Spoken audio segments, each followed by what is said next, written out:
and the finishing up of all history, right? And so, years seem to be the best assumption for what these sevens are. Plus, 70 years of Babylonian captivity had just finished. So God's saying, now 77s of years are decreed for God to accomplish his purposes through the Jewish people for all history. So look at what he goes on and says.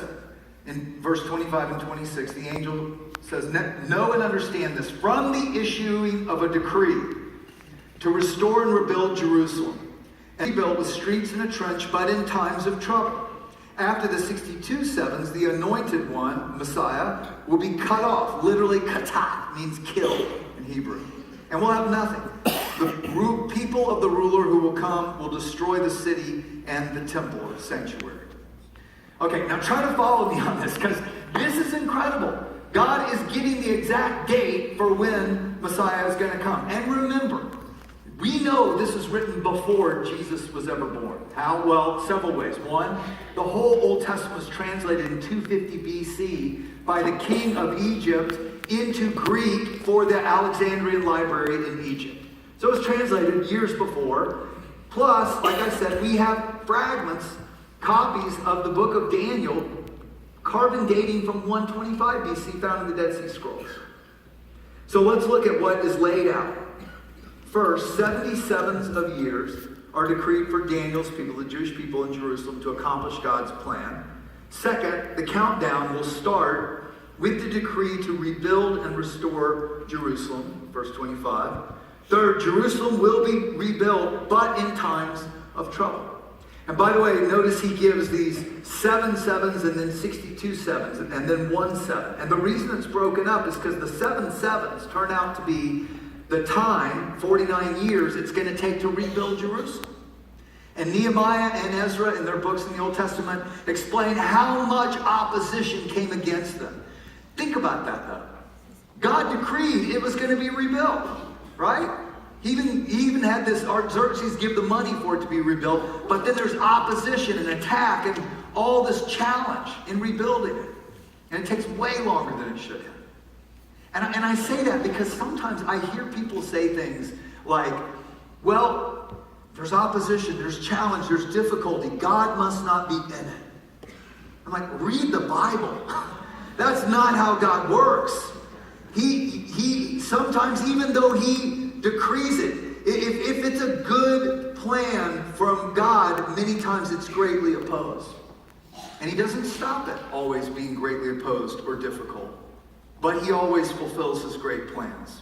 All right, so 7 plus 62, or 69 sevens, okay, which 69 times 7 is 483 years after that decree to rebuild, Messiah will come. Notice, they're given a date here. Then Messiah will be killed and left with nothing, verse 26. Then a ruler will arise and destroy the temple and Jerusalem. And notice, the temple's already destroyed when Daniel gets this. It hadn't even been rebuilt to be destroyed a second time. But he's talking about the second time. And then the last 7 years, it says the end will come like a flood. All right, so let's talk this through. So the countdown starts. The starting gun goes off with the decree to rebuild Jerusalem. Now Ezra the priest, in another Old Testament book, records the exact decree. Look, it says this in Ezra 7. Ezra came up to Jerusalem in the 7th year of King Artaxerxes. There's the time. This is a copy of the letter King Artaxerxes had given to Ezra. Artaxerxes, king of kings, to Ezra the priest, teacher of the law of the God of heaven. Greetings. Now I decree that any of the Israelites in my kingdom, including priests and Levites, who volunteer to go to Jerusalem with you, may go and do whatever seems best with the rest of the silver and gold in accordance with the will of your God. And even the enemies of Ezra record that this is when the rebuilding of Jerusalem began. Now, another fascinating thing is Ezra is written in Hebrew, the Jewish language, and yet this decree is copied in Aramaic. He just copied the literal decree in the Persian language of Artaxerxes. Now, Encyclopedia Britannica tells us when Artaxerxes started to rule. This is real history. So look at this. Artaxerxes' rule begins in 465 BC. it says, in the 7th year of his rule, the decree was made. So remember, BC, you got to go, you subtract going forward. So 465 minus 7, 458 BC is when the decree is made. Now, let me just show you a table of real history and what Daniel's laying out here. So the decree to restore and rebuild Jerusalem happened with Artaxerxes in 458 BC. The angel says there'll be 7 sevens and then 62 sevens, or 49 plus 434 years. That's 483 years. And then you got to subtract that from the decree. So 458 minus 48. Don't you love church math? It geeks me out. It's so great. Gets my inner engineer back going. So 458 BC minus 483 years is 25 AD. Now, don't forget there's no year 0 between 1 BC and 1 AD. So you add 1, Messiah comes 26 AD.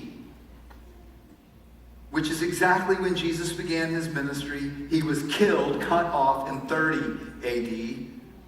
And then in 70 AD, the Roman general Titus destroys the temple, just like Daniel said. I mean, do you understand what this is showing us? This is why I left engineering.